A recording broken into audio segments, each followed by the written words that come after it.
بسم اللہ الرحمن الرحیم۔ السلام علیکم۔ قرآن پاک میں سورہ انبیاء میں اللہ تعالیٰ فرماتا ہے، انسان کچھ ایسا جلد باز ہے، گویا جلد بازی سے ہی بنایا گیا ہے۔ میں تم لوگوں کو عنقریب اپنی نشانیاں دکھاؤں گا تو تم جلدی نہ کرو۔ یہ ہے وہ پیغام جو آپ لوگوں کے وسوسوں کا صحیح جواب دے گا۔ جو سوچتے ہیں اور کہتے بھی ہیں کہ تہجد کی دعا تو رد ہوتی نہیں، پھر ہمیں کیوں نہیں ملا؟ تو اللہ جواب دے رہا ہے، اس لیے جس نے بنایا ہے ہمیں، وہ بخوبی ہماری سوچوں سے واقف ہے۔ وہ جانتا ہے کہ اب جن حالاتوں میں نے انسان کو ڈالا ہے وہ کیا کرے گا، کیا سوچے گا، کون ہمت رکھے گا اور کون کھو دے گا۔ کچھ لوگ یہ جتلاتے ہیں کہ اللہ تو دعا کا حکم دیتا ہے، تہجد کی قبولیت کا بھی کہتا ہے، تو اتنی محنت کے بعد بھی کیوں نہ دیا؟ دیکھیں، بھلے ہی آج آپ کی عقل میں یہ بات نہیں آ رہی کہ اللہ دیر کیوں کر رہا ہے، آپ کی مرضی کا فیصلہ کیوں نہیں ہو رہا، لیکن اگر آپ نے ہمت نہ ہاری اور یقین قائم رکھا تو معجزہ ضرور ہوگا، ضرور کچھ ایسا کرے گا وہ کہ آپ خوش اور مطمئن ہو جائیں گے۔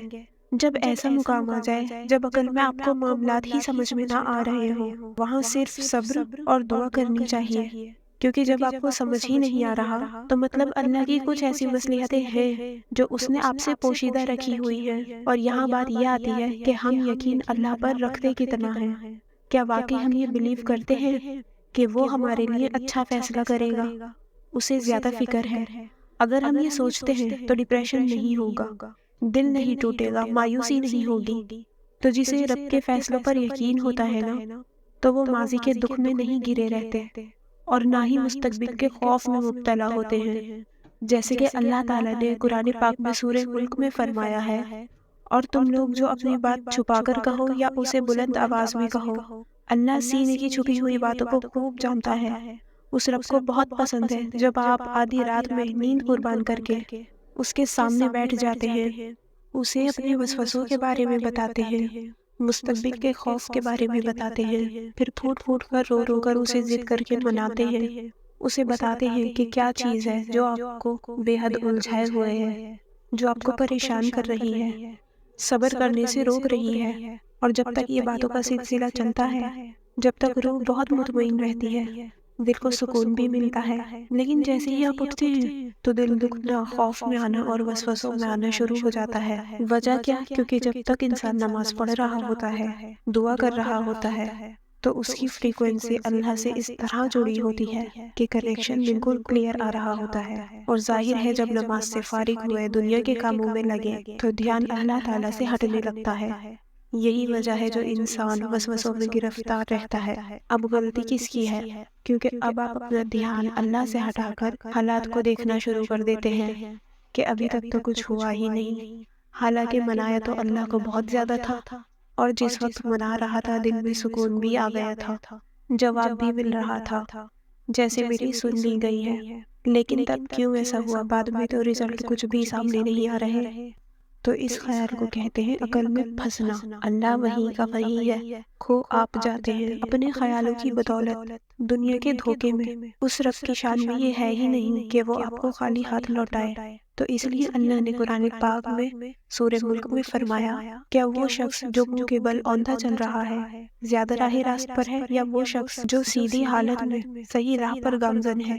اب رب پوچھ رہا ہے کہ اگر ہر چیز تمہیں پتا ہو کہ کیسے کرنی ہے اور پھر بھی تم غلط راستہ اختیار کرو تو ٹھیک رہے گا کیا؟ تو جب وہ سب گائیڈ کر رہا ہے فی الحال کے لیے، چیزوں کو دور کر کے کچھ آپ کی پروٹیکشن کر رہا ہے، کچھ صبر کا امتحان لے رہا ہے، تو پھر یہ نا امیدی کیوں؟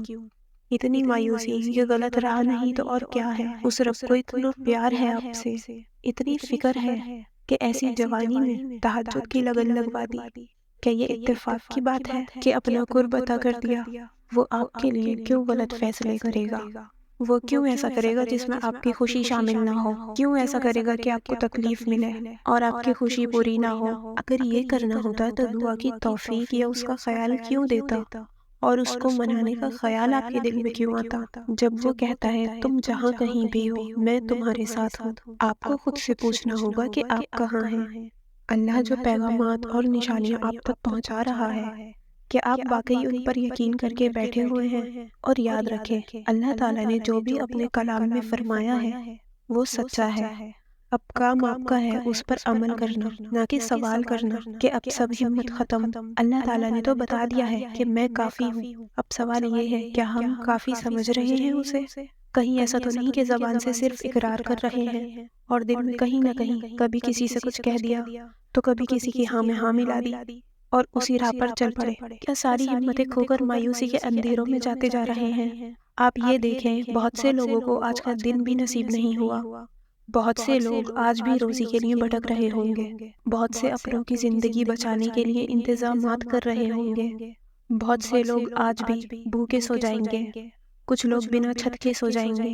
یہ وہ نعمتیں ہیں جو بہت چھوٹی چھوٹی معمولی سی لگ رہی ہوتی ہیں کیونکہ آسانی سے مل گئی نا ہمیں، جبکہ یہ کسی دوسرے کے لیے بہت بڑی ہوتی ہیں اور وہ کتنا ترس رہے ہوتے ہیں۔ اور ہمیں اللہ نے کیا نہیں دیا؟ بہترین گھر، رزق، والدین اور نہ جانے کیا کیا، پھر بھی اس سے شکوے ہیں کہ اب تک ہماری صبر سے کی گئی دعاؤں کا جواب کیوں نہیں دیا، کیوں صلہ نہیں دے رہا؟ ہم نے تو غور ہی نہیں کیا ان نعمتوں پر جو کسی دوسرے کے لیے بہت بڑی ہوتی ہیں، لیکن ہم نے غور صرف ان باتوں پر کیا جن سے محروم ہیں ہم، اس لیے کیونکہ اس سے ہمیں آزمایا جا رہا ہے اور آزمایا جائے گا، اور یہ جو آزمایا جا رہا ہے اس میں بھی ہماری بہتری ہے۔ اور ہم ان باتوں کو سمجھنے کے بجائے فوراً موازنہ شروع کر دیتے ہیں کہ فلاں تو مزے میں ہے، اس کو تو سب آسانی سے میسر ہے، بس ایک مجھے محروم رکھا ہے، اور یہ غلطی کر کے آپ آنے والا نیا اجر سب ضائع کر دیتے ہیں۔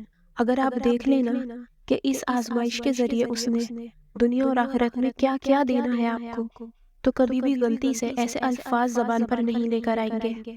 تو یہ بات ہے ہماری سوچ کی، ہماری سوچ کے زاویے کی۔ انسان جو آدھے سے زیادہ ختم ہو جاتا ہے نا، وہ اپنی سوچوں کی وجہ سے ہو جاتا ہے، اور یہ جو ڈپریشن اور نا امیدی میں سب سے زیادہ جاتے ہیں، وہ لوگ خود ہی خود کہیں نہ کہیں خیالات بننا شروع کر دیتے ہیں کہ اب میرے ساتھ مستقبل میں یہ ہو جائے گا، اب مجھ سے یہ چیز دور کر دی جائے گی یا لے لی جائے گی۔ یہ سب ہمارے اپنے بنائے ہوئے خیالات ہوتے ہیں جس سے ہم ٹوٹ رہے ہوتے ہیں۔ آپ اللہ والوں کی شان دیکھیں، جن لوگوں کو ان کی صحبت میں بیٹھنا نصیب ہو تو وہ یہ بات بہت اچھی طرح سے جانتے ہیں کہ وہ کتنے توکل اور ایمان پر قائم ہوتے ہیں، کیونکہ ان کا فوکس نہیں ہٹتا۔ جب انسان کا فوکس اللہ کے ساتھ جڑا ہوتا ہے نا، تو وہ بالکل ٹھیک رہتا ہے۔ جیسے ہی اس کا دھیان معاملات کی طرف گیا، اسباب کی طرف گیا، وہیں وہ وہاں ایک بھربھری مٹی کی طرح ریت میں جیسے گل مل جاتا ہے اور ختم ہو جاتا ہے۔ اس چیز سے آپ نے خود لوگوں کو بچانا ہے، اور یہ کوئی اور نہیں کرنے آئے گا آپ کی زندگی میں۔ آپ کو انسان بنا کر بھیجا ہے اللہ تعالیٰ نے۔ آپ کے ذمہ تو بہت سے کام، بہت سی ذمہ داریاں ہیں، آپ نے بہت سے کام ایسے انجام دینے ہیں، دوسروں کی زندگیاں سنوارنی ہیں۔ اللہ نے انسان کو اشرف المخلوق بنایا ہے، تو اب یہ کوشش اور پریکٹس بھی آپ کو خود کرنی ہوگی کہ آپ اپنا فوکس اللہ تعالیٰ کی طرف کیسے قائم رکھتے ہیں، اور آپ یہ کوشش کیسے کرتے ہیں کہ جو آپ مانگ رہے ہیں اس پر قائم رہنا اس یقین کے ساتھ کہ میرا رب میرے لیے بہترین کرے گا۔ یہ سب کوئی اور اگر آپ کی ہیلپ نہیں کرے گا کہ آپ اپنے آپ کو ایسا بنا لیں، کوئی سمجھا تو سکتا ہے آپ کو، لیکن پابند آپ کو خود کرنا ہوگا۔ اور ان ویڈیوز کو بنانے کا مقصد یہی ہوتا ہے، اور اللہ تعالیٰ کے قرآن کے پیغام کو پہنچانے کا یہ مقصد ہوتا ہے، کیونکہ یہ سب اصل پیغام ہے۔ ہم خود سے جتنی بھی باتیں کر لیں وہ شاید کوئی معنی نہ رکھیں، لیکن جو اللہ فرما رہا ہے اگر اس پر ہم قائم ہو گئے تو یقیناً ہمارے لیے خیر ہی خیر ہے۔ اتنے لوگوں کو شفا مل رہی ہے، معجزے ہو رہے ہیں اس کلام الہی کے ذریعے، تو ہم موڑ کر بیٹھے ہوئے ہیں۔ وہ تو اللہ تعالیٰ کہہ چکا ہے اور راستہ دکھا رہا ہے کہ تمہیں ایسا کرنا ہے، ایسا نہیں کرنا ہے۔ اب جب کر رہے ہیں تو پھر انتظار کریں، اور انتظار کے بعد آپ کو خیر والا اجر ملے گا۔ اللہ تعالیٰ سے دعا ہے وہ ہم سب کو ہر حالات میں ثابت قدم رکھے، اور اس ماہ رمضان ہم سب کی تمام پریشانیاں حل فرما دے، اور ہم سب کو اس کی بے حد اور خشوع والی عبادت کرنے والا بنا دے۔ آمین۔ ہمیں بھی دعا میں یاد رکھے۔